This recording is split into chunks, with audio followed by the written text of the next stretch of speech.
My name is Odonga Oto.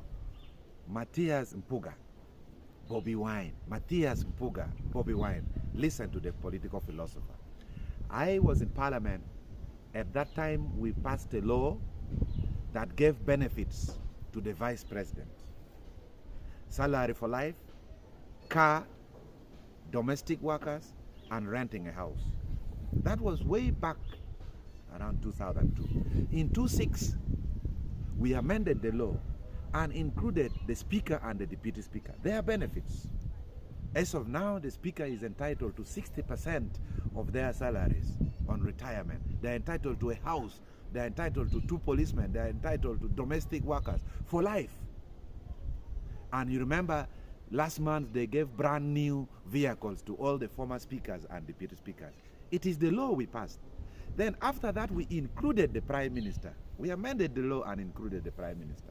Now, the problem we are having now, we should have amended the law and included the leader of opposition, because the multipartyism in Uganda is just developing. So we cater for the president, for the vice president, for the chief justice, for the speaker of parliament, for the deputy speaker of parliament, but we have not catered for leader of opposition in the law. So what is happening now?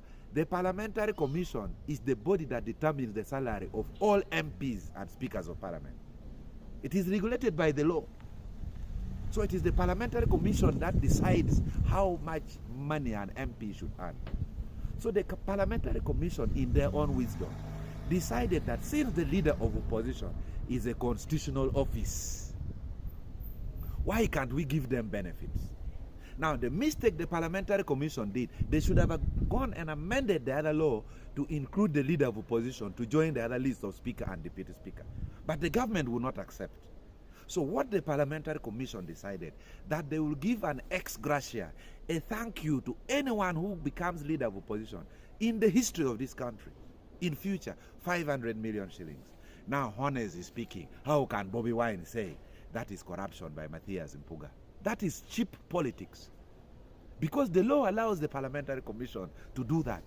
The law allows the Parliamentary Commission to determine the salaries of MPs. The law allows the Parliamentary Commission to give benefits to every leader of opposition. So for anyone to say Matthias Mpuga is corrupt and should resign, that person is not fair. That person does not qualify not only to be the president of this country, but does not even qualify to be the head prefect. Because you have to check the law. So let's be fair to Matthias Mpuga. And now what is happening? We are blaming Matthias Mpuga for accepting 500 million shillings, a thank you for the job he did for 2.5 years as leader of opposition. No one is blaming the Speaker of Parliament for earning 500 million shillings a month. So the NRM have already benefited. Now when the opposition should benefit, because it is a constitutional office, you start blaming them. This is so cheap. So I stand with Matthias Mpuga.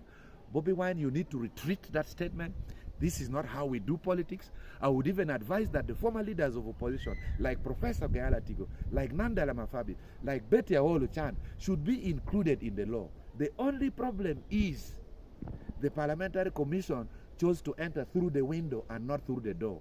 They should have amended the law to make the entitlements of the leader of opposition to be in the law. When the Lujo is open. So Matthias Mpuga, walk heads high. Walk heads high. Now the NRM, the speaker, the deputy speaker are all quiet. The opposition is fighting for the small bond.